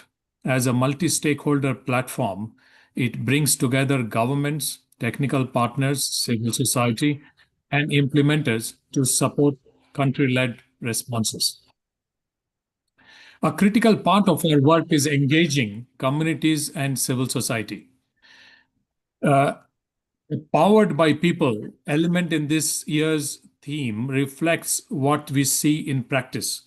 TB programs perform better when they actively involve the people they serve. Community-based organizations help extend services to underserved populations, support awareness, and encourage early diagnosis and treatment completion. This is not just a principle, it is a proven approach to improving outcomes, including higher case detection, and better treatment success. At the same time, strong country leadership is essential. The led by countries message in the theme underscores the importance of national ownership. Prioritizing TB within health systems, strengthening service delivery, and ensuring sustainable financing. Sustained focus is what is important, and sustained political focus with smart investments are key to accelerating progress and maintaining momentum. Let me highlight the funding gap. Some people also spoke about it. We have to look at the data. Globally, about just one fourth of the funding promised in the 2023 UNHLM declaration is actually available. But we recognize that each country is in a different situation. Some have a bigger gap, some a smaller gap. We must do more together to make funding available for TB, including, very importantly, funding from domestic budgets. One other critical pillar of our work in Stop TB is innovations and its rapid scale-up. We have today new and improved tools for diagnosis and treatment like never before. Last week, Stop TB Partnership launched the InnoScan, and we welcome all to look at it, which has a huge compilation of all the different innovations in TB.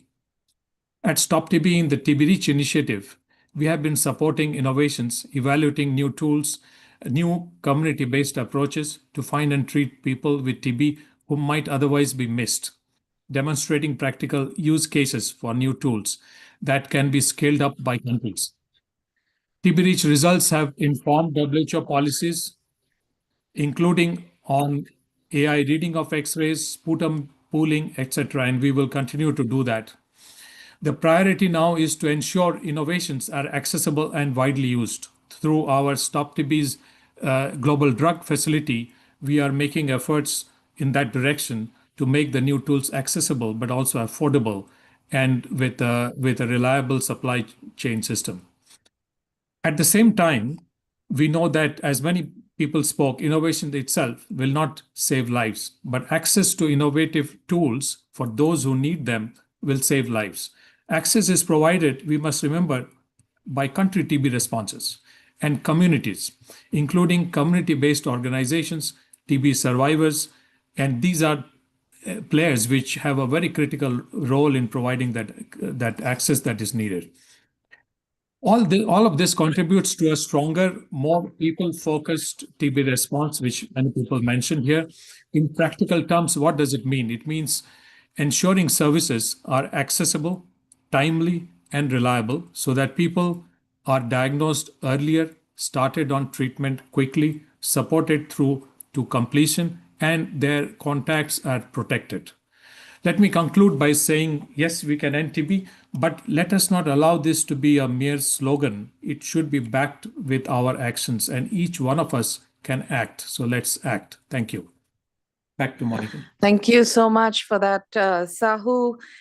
Indeed, we very much would like to thank the partnership for the work that you're doing in mobilizing community and civil society. Also, TB Reach, as you rightly pointed out, all these innovations, including the new developments coming out with AI, these are so critical and so important. And thank you also for the core advocacy work that's being led to keep the political momentum, and that drum going. Thank you so much for joining us. So we're nearly at the end of our session, and I'd like to take perhaps the opportunity. We still have our strategic roundtable. We have a few of our colleagues here, so we ask you to please turn on your videos. Sahu, please do stay on. Philippe, if I can invite you as well. Mr. Castellanos, we have RD.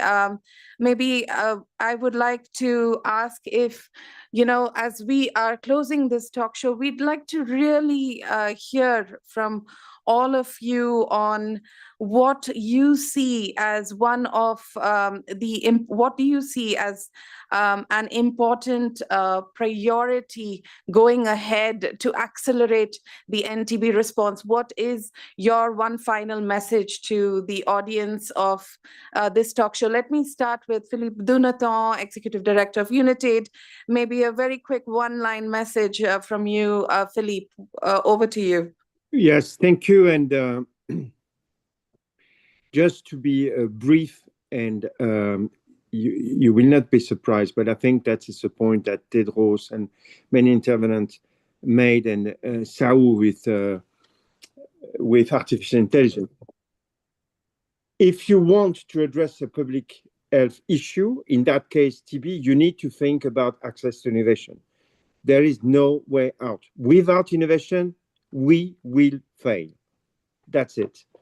But it's not well understood, and I think that it's an opportunity with the time changing the role of the country that are changing, that we insist on that. Over. Thank you so much for that, Philippe. Indeed, we need innovation to succeed and move ahead. Let me turn to Marika from the Global Fund. What would be your one key message at the end of this talk show? I think the importance of political commitment. We had a number of speakers, ministerial speakers, who are firmly committed. We know that countries that have a strong commitment to fight TB, that they will make the funding available and they will make sure that results are delivered. So my key take-home message is the political commitment, and continue to build a political commitment across all the countries. Thank you so much for that, Marika. Indeed, political commitment is crucial. Over to you, Mr. Xavier Castellanos from IFRC. What would be your core message to NTB, to our audience? Thank you very much. Ending TB will not happen only in laboratories or hospitals. It will happen in communities when people are informed, supported, and empowered. So I think that's a critical point. And I agree that we need now is to renew political will, sustain investment, and collective determination. Thank you so much. Completely agree with you, Mr. Castellanos. This is core to our mandate if we really want to end TB. Thank you. Thank you for your intervention. Sahu, over to you.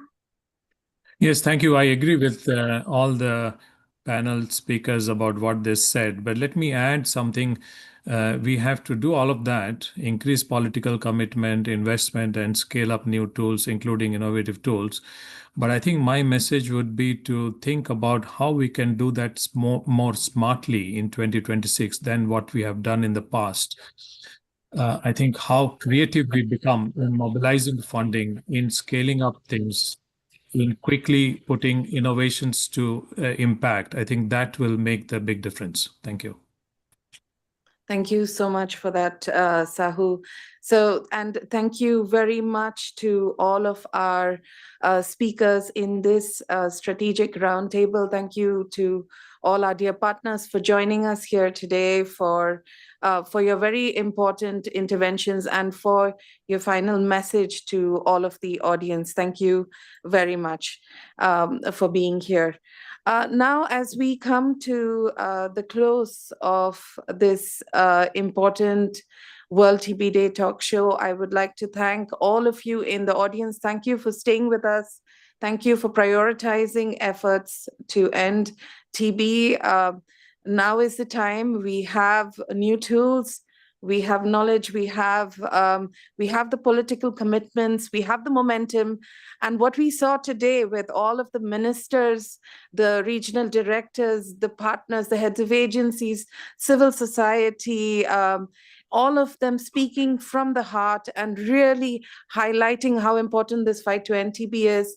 For, as we move towards commemorating World TB Day, it is really heartening to see this. We've come such a long way in our journey towards ending TB, and we thank all of you for being here, for committing to end TB, and together, yes, we can power ahead and truly end this disease. Thank you for joining us all today. Thank you for our colleagues here who've helped make this event possible. We will post the talk show recording in the chat, and we will provide all of the information necessary through our website. Thank you once again, and good